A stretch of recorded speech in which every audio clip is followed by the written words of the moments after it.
வணக்கம் நண்பர்களே. சில தினங்களுக்கு முன்னே நம்ம ஒரு வீடியோ பதிவேற்றிருந்தோம். அதில் ஒரு நபர் நிற்கிறான். அவனுக்கு ரெண்டு பக்கமும் ரெண்டு பேர் நிற்கிறாங்க. ஒருத்தன் அந்த ஆளை அடிச்சிடுறான். இவன் அடித்தவனை திரும்பி பார்க்குறான். பக்கத்தில் அடிக்காத ஒருத்தன் நிற்கிறான். அவங்ககிட்ட சண்டைக்கு போகிறான். என்ன ஏன்டா அடிச்ச அப்படின்னு கேட்குறான். உடனே அடித்தவன் டேய் அவன் அடிக்கல்றான், நான் தாண்டா உன்னை அடிச்சேன்றான். சார் நீங்கள் வேறு, நீங்கள் எவ்வளோ நல்லவர் எவ்வளோ வல்லவர், உங்களை பற்றி எனக்கு தெரியாதா? நீ அடித்தது இவன் தான் சார், எனக்கு நல்லா தெரியும் சார், நீங்கள் போங்க சார், நான் பார்த்து நீங்கள் போங்க சார். டே லூசு பேர, நான் தாண்டா உன்னை அடித்தேன், அவன் வேடிக்கை தாண்டா பார்த்துன்னு தான். சார் இல்லை சார், உங்களுக்கு தெரியாது சார் இவனை பற்றி, இவன் தான் சார் என்ன அடித்தான் அப்படின்னு அந்த அடி வாங்கணும் சொல்லுவான். இதை யாருக்கு உதாரணமாக சொல்லியிருந்தேன்னு உங்களுக்கு தெரியும். விஜய் வீராதி வீர சூராதி சூர, யாருக்கு அஞ்சாத, யாரு எந்த அழுத்தத்துக்கு அடிபணியாத இந்த வீராதி வீர விஜய், அவருக்கு தான் இதை உதாரணமாக சொல்லியிருந்தேன். ஏன்னா விஜய் அடி வாங்கிறது பூரா பாஜக கிட்ட இருந்து, விஜயை போட்டு புரட்டி எடுக்கிறது பாஜக. அது சிபிஐ விசாரணையாகட்டும், படத்துக்கு சென்சார் சான்று தரமாட்டேன் அப்படின்னு சொல்றதாகட்டும், இன்னும் என்னென்ன வழிகளில் விஜயை போட்டு புரட்டி எடுக்க முடியுமோ அதையெல்லாம் செஞ்சுக்கிட்டு இருக்கிறது யாருன்னா பாஜக. எதுக்காக இதை பண்ணுறாங்கன்னா, எப்பவும் தன்னை மீறி ஒரு சக்தி பெரியால வந்துடக்கூடாது, தன் கட்டுப்பாட்டுக்குள்ளேயே இருக்கணும். தங்களுடைய கால் அந்த பெருவிரல் இருக்க, அந்த பெருவிரல் எப்போதும் அவரை அழுத்திக்கிட்டே இருக்கணும். இதுக்கு முன்னே அதிமுக தலைவர்கள் அவங்களெல்லாம் அப்படி தான் வச்சுருந்தாங்க, இப்பயும் அப்படி தான் வச்சுருக்காங்க. இப்போ விஜயும் அந்த மாதிரி ஒரு ஆளா இருக்கணுங்கிறத அவங்களுடைய எண்ணம். ஏன்னா தமிழிசை சவுந்தரராஜன் சொல்றாங்க, தம்பி விஜய், தமிழ்நாட்டில் பாஜக தலைமையிலான அந்த ஆட்சி அமைஞ்சாக்க, என்டிஏ ஆட்சி அமைஞ்சாக்க நீங்க நிம்மதி அரசியல் பண்ணலாம். இப்படி நீங்க நிம்மதி அரசியல் பண்ணலாம், இல்லை அவ்வளவுதான், ஒரு சங்கு தான். இது தமிழிசை சொல்றது. இந்த பியூஷ் கோயல் என்ன சொன்னார், மத்திய அமைச்சர், விஜயை யாரும் திட்டாதீங்க, விமர்சனம் பண்ணாதீங்க, அப்படியே பொத்துனாப்புல தடவி கொடுங்க. ஏன்னா அந்த தம்பி உழைக்கிறதெல்லாம் நமக்கு தான், அந்த உழைப்பெல்லாம் நமக்காகத்தான். அவர் உழைச்சி இந்த ஓட்டுகளை பிரித்து நம்ம ஜெயிக்க வச்சு நம்ம போய் அறிஞர்கள் உட்கார வச்சிருவாரு. அதுக்கப்புறம் தம்பி நம்ம கூட சேர்ந்துப்பார். இது அப்படியே சொன்னது பியூஷ் கோயல் சொன்ன அந்த வார்த்தையினுடைய இன்னொரு வருஷம் நான் சொல்றது. ஸோ இப்படி விஜய் எப்போதும் அவங்க அடிமையாக இருக்கணுங்கிறதுல அவங்க தெளிவாக இருக்காங்க. இன்னைக்கு உதயநிதி ஸ்டாலின் சொன்னதுதான், ஏற்கனவே இருந்த அடிமைகள் போய் சேர்ந்துட்டாங்க, புதிய அடிமை உருவாகிட்டு இருக்கு. அந்த அடிமையை அவங்களுக்கு தோதா ஒரு அரசியலை பண்ணிக்கிட்டு இருக்கு அப்படின்னு சொன்னார். அது இந்த அடிமை விஜய் பற்றி. எதுக்கு இதை சொல்கிறேன்னா, இப்போ நான் சொன்னேன் பாருங்க, ரெண்டு பேர், ஒருத்தர் அடிக்கிறாரு, அடிக்கிறவர் விட்டுட்டு அடிக்காமல் வேடிக்கை பார்க்குறவங்களோட சண்டைக்கு போகிறான் அந்த விஜய் அப்படின்ட்டு. அதை சமூக வலைதளங்களில் இருக்காங்க பாருங்க, அவங்க அந்த ஏஐ செயற்கை நுண்ணறிவு மூலமாக ஒரு வீடியோவை வெளியிட்டாங்க. 2 வீடியோ வெளியிட்டிருக்காங்க. அந்த 2வது வீடியோ அப்புறம் பார்ப்போம். முதல் வீடியோ இதுதான். இதுல ஒரு விஜய் ஒரு கார், அதாவது BMW கார்ல போறாரு, காஸ்ட்லி கார்ல போறாரு. போயிட்டு இருக்கும்போது ஒரு இன்னொரு கார், சாதா கார், அந்த கார் லேசா உரைச்சிட்டு கொஞ்சம் முன்னாடி போயிடுது. உடனே விஜய் வேகமாக போய் அந்த காரை நிப்பாட்டி, யோ எப்படியா என் காரை நீ டேமேஜ் பண்ணலாம், என் காரை நீ டேமேஜ் பண்ணிட்டேன்றார். அதுக்கு அந்த காரில் திமுக கொடி போட்டிருக்கு. ஸோ அது திமுகன்னு வச்சுக்கோங்க. அந்த காரு, யோ நான் எங்கேயா உங்க காரை இடித்தேன், லேசாக உரசுற மாதிரி வந்தது, அது கூட உரசவே இல்லை, பாரு ஸ்க்ராட்ச் கூட ஆகலை, நல்லா இருக்கும் வண்டி அப்படின்னு சொல்ல, ஏன் என் காரை டேமேஜ் பண்ணேன்னு தான் ஆரம்பிக்கிறான். இப்படி பேசிக்கிட்டு இருக்கும்போதே இன்னொரு கார் வருது பின்னாடி. காரில் உட்காந்துக்கிறது அமித்ஷா. அந்த கார் வேகமாக டமால்னு ஒரு இடி இடிக்குது விஜய் கார் பின்னாடி. இடித்த உடனே விஜய் வேக வேகமாக வரான். தட்டி கேட்கணும்ல, ஏன்டா என் காரை இடிச்சேன்னு பார்க்குறாரு எட்டி. ஐயோ ஜி நீங்களா, நீங்கள் போங்க ஜி, நீங்கள் போங்க ஜி, நாங்கள் பார்த்துக்கிறேன். யோ ஏன் என் காரை இடிச்ச அப்படின்னு திரும்ப திமுக கொடி போட்ட அந்த காருக்காரனோட மல்லு கட்டுறான். இப்போ இன்னும் கொஞ்ச நேரம் கழிச்சு இந்த அமித்ஷா வண்டி இன்னும் ஒரு இடி இடிக்குது வேகமா, திரும்ப வரான். ஐயோ ஜி நீங்க போங்க ஜி, நான் எங்களுக்கு தான் சண்டை, நான் இவங்க விட்டு நான் சண்டை போட்டு, யோ உன் காரை நான் தான் இடிச்சு, அவன் என்ன பண்ணான், அவங்க கூட நின்று தானே பார்த்துன்னுக்கிறான் அப்படின்னு அமித்ஷாவே கேட்குறாரு. இல்லை ஜி நீங்க இடிக்கவே இல்லை, இடிச்சதெல்லாம் இந்த ஆளு தான், நான் இவங்ககிட்ட தான் வந்து நான் பேசிக்கிட்டு இருக்கேன், நீங்கள் போங்க ஜின்றார். கொஞ்ச நேரம் பார்த்து ஒரே அடி இடிச்சு சுக்குநூறு ஆகிட்டு அந்த கார் போயிடும். எது? அமித்ஷா கார். அப்போ அந்த தற்கொலை யார் கூட மல்லுக்கிட்டு இருக்கு? திமுக காரனோட மல்லு கட்டிடுறாங்க. ஏன்டா என் காரை இடிச்ச, ஏன்டா என் காரை டேமேஜ் பண்ணேன்னு. டேமேஜ் பண்ணதெல்லாம் யாரு? அமித்ஷா கார். இந்த வீடியோ இப்போ பரவலாக எல்லா சமூக வலைதளங்கள்லையும் பார்க்கலாம். அது அநேகமாக மெயின் ஸ்ட்ரீம் மீடியாவிலே வந்தால் கூட வந்துடும். அந்த அளவுக்கு நேர்த்தியை உருவாக்கியிருக்காங்க. அப்புறம் இன்னொரு வீடியோ, அந்த வீடியோ ஏன் வந்ததுன்றதை சொல்கிறேன். இப்போ இந்த விஜய் வந்து எந்த அளவுக்கு பயந்தாங்குள்ளி, எந்த அளவுக்கு வந்து இந்த அரசியலுக்கு அன்ஃபிட்டுங்கிறதெல்லாம் காட்டுறதுக்கு இதெல்லாம் பண்ணிக்கிட்டு இருக்காங்க. இன்னொன்று, மத்தியில் இருக்கிற அந்த ஆட்சியை வந்து எதிர்ப்பதோ அந்த கட்சியை வந்து விமர்சனம் பண்ணுறதுக்கோ தொடை நடுங்கி விஜய்க்கு தைரியம் இல்லை அப்படிங்கிறத சொல்கிறதுக்காக இந்த வீடியோவை அவங்க பரப்பிக்கிட்டு இருக்காங்க.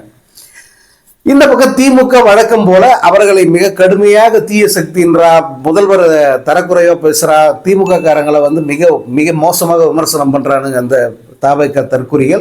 அதற்கு வந்து அவங்க எந்த ரியாக்ஷனும் காட்டாம வழக்கம் போல அவங்க அரசியலை அவங்க பண்ணிக்கிட்டு இருக்காங்க. இந்த விஜய் வந்து செயல் வீரர் கூட்டத்தில் பேசும்போது இதை தீய சக்தின்னும் அதிமுக ஊழல் சக்தின்னு சொல்லிட்டான். அவர்களை பாஜகவின் அடிமைகள்னு சொல்லிட்டான் இல்லையா. இப்போ அதிமுக அடின்னா என்னன்னு காட்டுறேன் பாடுறான்னு அவங்க களத்தில் இறக்கியிருக்காங்க. இப்போ திமுக இது வரைக்கும் நாகரிக அரசியல், நாசமாக போன நாகரிக அரசியலையே பண்ணிக்கிட்டு இருக்கு.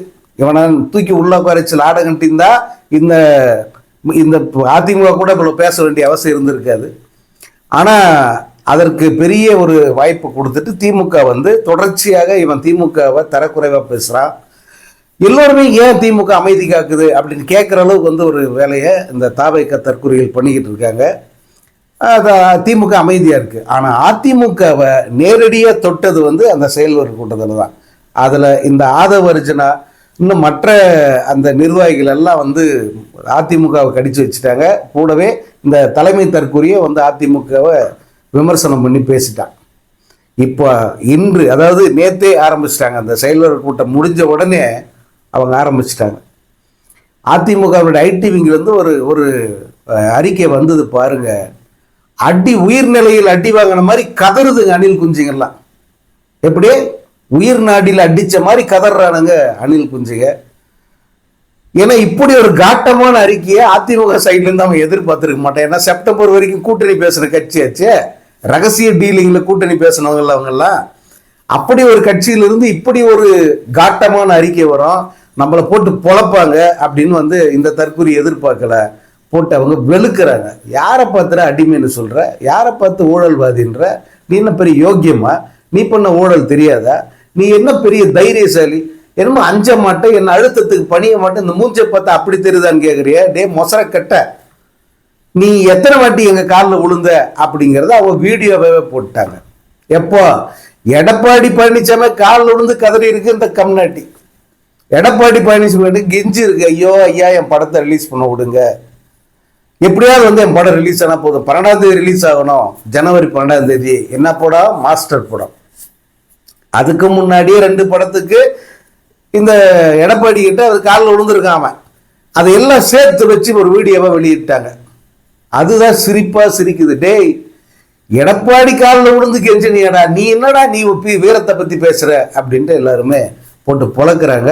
நீ எப்பேற்பட்ட இந்த மூஞ்சை பார்த்தா அழுத்தத்துக்கு அடி பண்ணிடுற மாதிரி தெரியுதா, நம்மகிட்ட அதெல்லாம் நடக்குமா அப்படின்னு அவன் சொன்னான் இல்லையா. அந்த வசனத்தை கட் பண்ணிட்டா தலைவா படத்துக்கு அம்மா புரட்சி தலைவி அவர்களுடைய நல்லாட்சியில் என்னுடைய படத்துக்கு விடிவு காலம் கிடைத்து விடும் இப்படி பம்மிக்கிட்டு கெஞ்சனாம் பாருங்க. அந்த வீடியோவும் களத்தில் இறக்கிட்டு இருக்காங்க. முழுசா போகணுன்னு அவசியம் இல்லை, நம்மகிட்ட முழு வீடியோ இருக்கு. சும்மா ஒரு சின்ன ஒரு சாம்பிள் மட்டும் நான் இதோட சேர்க்குறேன். இது வந்து நாங்கள் மாண்புமிகு தமிழக முதல்வர் அம்மா அவர்களை சந்திக்கணும்னு சொல்லிட்டு ஒரு அப்பாயின்மெண்ட் கேட்டிருக்கோம். அவங்க கூடிய சீக்கிரம் எங்களை மீட் பண்ணுவாங்கன்னு நாங்கள் நம்புகிறோம். அம்மா அவர்கள் தமிழகத்தில் எவ்வளோ நல்ல விஷயங்கள் அவங்க செஞ்சுக்கிட்டு இருக்கிறாங்க. தமிழகத்தையே ஒரு முதல் மாநிலமாக கொண்டு வரணும்னு சொல்லி உழைச்சிக்கிட்டு இருக்கிறாங்க. ஸோ தமிழக மக்களுக்கு இவ்வளோ நல்லது செய்கிற அவங்க எந்த தலைவா பிரச்சனையிலையும் தலையிட்டு இதுக்கு ஒரு நல்ல முடிவு கொடுத்து கூடிய சீக்கிரம் இதை ரிலீஸ் பண்ணுவாங்கன்னு நாங்கள் நம்புகிறோம். இப்படி இந்த கடந்த 2 நாட்களாக போட்டு வெளுன்னு வெளுக்கிறாங்க அதிமுகவினர், கூடவே அவர்கள் கூட்டணியை சேர்ந்தவர்கள். அப்புறம் டிடிவி தினகரன் இன்னும் ஒரு படி மேலே போயிட்டு, விளக்கண்ண முதல்ல வீட்டை விட்டு வெளியே வாடா, நீ பேசுகிற பெரிய வீராப்பு, முதல்ல வீட்டை விட்டு வெளியே வா. யாரை பார்த்து? எம்ஜிஆரை மறந்துட்டாங்க, அண்ணாவை மறந்துட்டாங்கன்னு சொல்ற. அண்ணா உருவாக்கிய கட்சிடா இது. எம்ஜிஆர் வந்து எங்களுடைய தலைவர்ரா, நாங்கள் அம்மா வளர்த்த பிள்ளைகள்ரா. எங்களை பார்த்தா நீ இதெல்லாம் கேட்குற? எங்களுக்கு அரசியல் தெரியும், உனக்கு தெரியுமா அரசியல்? நீ வந்து ஊழல்வாதி, நீ ஊழல்னு சொல்றியே, நீ என்ன பெரிய யோக்கியம்? பிளாக் டிக்கெட் வைக்கிற பையனாடா நீ? இப்படியே கேட்குறாங்க. பிளாக் டிக்கெட் வைக்கிற பையனுக்கு என்னடா பெரிய வீராப்பு இருக்கு? நீ எவ்வளோ வரி ஏய்ப்பு பண்ணியிருக்க, எவ்வளோ ஊழல் பண்ணியிருக்க, எப்படியெல்லாம் கருப்பு பணம் வாங்கியிருக்க, சினிமாவில் எப்படியெல்லாம் வடை சுட்டு பொழப்பு நடத்துகிற, உன்னுடைய யோகியதை என்ன அப்படின்னு காரி துப்புறாங்க.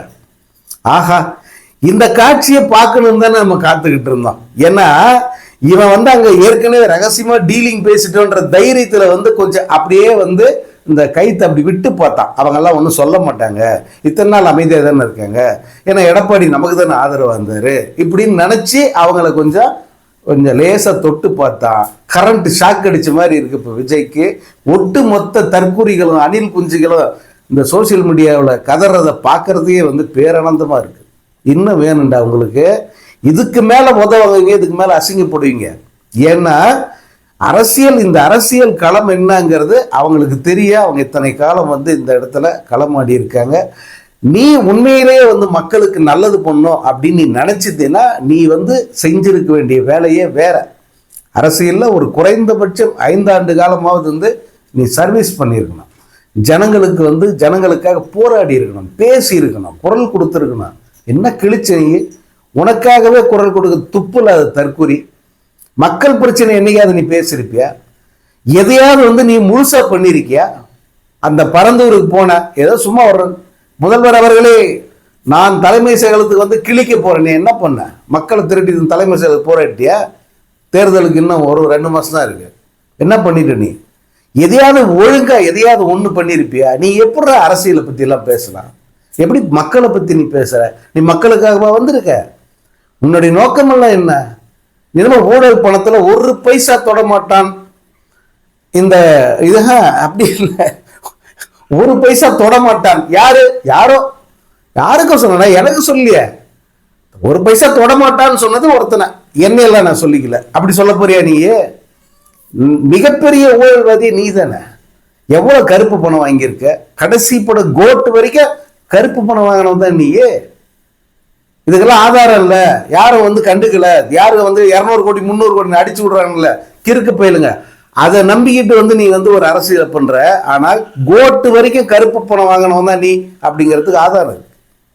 அதனால விஜயோட அரசியல் இப்பதான் சூடு பிடிச்சிருக்கு. இதனால் வரைக்கும் வந்து ஒண்ணுமே இல்லை. ஆக்சுவலா உப்பு சப்பு இல்லாம திமுக வந்து இந்த விஜயோட அரசியலை டீல் பண்ணிட்டு இருந்தது.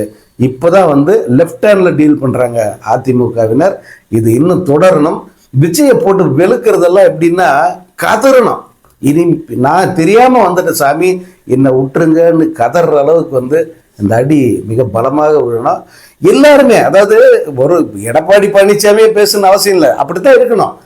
ஐடி விங்க அடிச்சடி அப்படி. அதுக்கு அடுத்து பார்த்தா செல்லூர் ராஜ், இன்னும் நாளைக்கு ஜெயக்குமார் பேசுவார். ஜெயக்குமார் எல்லாம் அது முரட்டடி அடிப்பார். அப்புறம் வந்து டிடிவி தினகரன், இன்னும் கூட்டணி கட்சியெல்லாம் இறங்கி பேச ஆரம்பிச்சா விஜய் என்னத்துக்கு ஆகும்? இன்னும் எவ்வளோ விஷயங்கள் விஜயை பற்றி எடுத்து விட வேண்டியது எவ்வளோ இருக்குது. நாங்கள்லாம் இந்த மீடியாவில் உட்காந்துட்டு நம்ம சொல்கிறது எல்லாத்தையும் வந்து ஏதோ அவங்க சொல்கிறாங்க, பத்திரிகையாளர்கள் தெரிஞ்ச வரைக்கும் சொல்கிறாங்க, நம்ம கேட்டு போவோம் அப்படின்னு நீங்கள் நினைப்பீங்க. ஆனால் இப்போ எடப்பாடி பழனிசாமி, டிடிவி தினகரன், இன்னும் இந்த அமைச்சர்கள் இவங்க மட்டத்துல எல்லாம் சொல்ல ஆரம்பிச்சாங்கன்னா எவிடன்ஸோட வெளியே வரும். இவன் மண்டவாளம் வந்து தண்டவாளத்தில் ஏறி டெல்லி வரைக்கும் ஓடுறத நீங்கள் சந்தோஷமாக வேடிக்கை பார்ப்பீங்க. திமுக இதை தான் செஞ்சுருக்கணும் அப்படிங்கிறது தான் வந்து என்னோட பார்வை. அதுவும் கூட அதிகாரத்தில் இருப்பவர்கள் இவர்கள் அவனை கைது செய்து சிறையில் அடைப்பதற்கான முகாந்திரங்கள் அவ்வளோ இருந்தும் கூட அவங்க வேடிக்கை தான் பார்த்தாங்க. ஏன்னா தானாக எக்ஸ்போஸ் ஆகட்டும், நம்ம ஒன்றுமே பண்ணக்கூடாது, ஒன்றும் பண்ணாமல் விட்டே எக்ஸ்போஸ் ஆகணும் அப்படின்னா அதிகபட்சமாக. இப்போ அது ஒரு பக்கம் என்னென்னா, டேய் மு.க. ஸ்டாலின் ஒன்றுமே பண்ணலையப்பா, உன்னை குறைஞ்சபட்ச கைது பண்ணணும், இல்லை எஃப்ஐஆர் போடணும், கேஸ் எதுவுமே பண்ணலையே, உன்னை அமைதியாக தானே விடுறாரு. நீ ஏன் ஆகும்னா பாஞ்சு போறாண்டி திமுக காலிலேயே போய் விழுவுற? திமுகவே கடிச்சு வைக்கிறேன் ஏன்டா அப்படின்னு மக்கள் கேட்கணும் அப்படிங்கிறது தான் வந்து மு.க. ஸ்டாலின் மற்றும் திமுகவினுடைய நோக்கமாக இருக்கலாமோ அப்படின்னு கூட இப்போ தோணுது. எனியோ ரெண்டுமே வேலை செய்யுது. இந்த பக்கம் ஜனங்க இவன் திமுகவை எதிர்த்து பேசினா உடனே ஏன்டா உனக்கு உன்ன திமுக கிட்ட போய் கடிக்கிற அப்படின்னு கேட்குறாங்க. இந்த பக்கம் அதிமுகவினர் டைரக்டாகவே போட்டு அடிக்கிறாங்க. பாஜகவும் நம்முடைய கட்டுப்பாட்டுக்குள்ளே இன்னும் வராமல் இருக்கா அப்படின்னு நினச்சே என்னவோ வந்து அவங்க ஒரு பக்கம் வந்து அவர்களுடைய அவர்களால் முடிந்த அளவுக்கு அவங்கள வந்து விஜயை தாக்குகிறார்கள். இது மும்முனை தாக்குதலாக அல்லது பல்முனை தாக்குதலாக இனிவரும் நாட்களில் மாறுவதற்கு வாய்ப்பு இருக்குது.